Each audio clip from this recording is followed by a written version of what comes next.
Well, it's really crazy because some of my good friends right now that I always frequent their house and hang out and go to barbecues and cookouts and stuff, her mom was actually somebody that cut me from the team.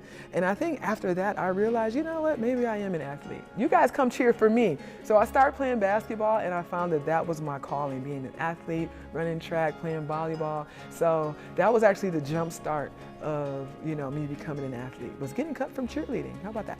I just think the culture of basketball has changed. I mean, back in the day, you had to be tough to play. All the schools in the City League were good. Everybody had somebody on their team that would give you 20 points a night, or, so it was a dogfight.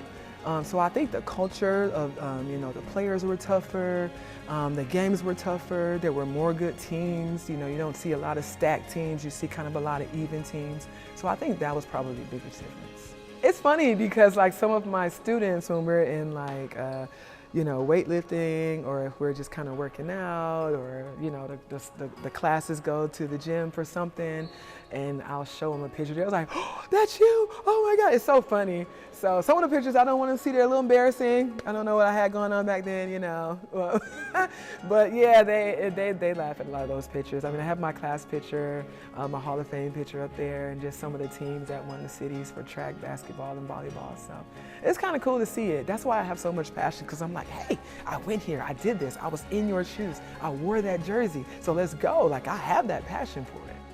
I would have never come back to Toledo for any other job but Central, because my heart is here at Central. I think it's an amazing school. I had a great time. I learned a lot. I had really good coaches. And I just think that from where I've been and all the places that I've been, the different coaches that I've been around, even as a college coach, seeing like the mentorship and the opportunities that are out there for our girls, I just wanted to make sure that I could take all of that I learned and bring it back to the city. Obviously, you can be very passionate as a coach, but I think with the girls nowadays, there's so much stuff going on with these girls. You just have to really get to the root of how they're feeling. I want to make sure that not only am I a coach, I'm a good mentor, somebody that they can call on. So I think that that's important, and I think once you can kind of get that barrier crossed where, hey, you know what, she's my coach, she's putting me in games, she's taking me out, she's yelling at me, but I know that she cares about me as a person, she cares about my well-being, and she wants me to be the best that I can be. Basketball has a lot of lessons that you learn on and off the court. And I think my biggest thing going in was like, man, this is a teaching opportunity for me, not only to teach on the court, but to teach these girls how to work for things that they want off the court. So I really try to implement, off the court work ethic into on the court work ethic, competing for anything that it is that you want.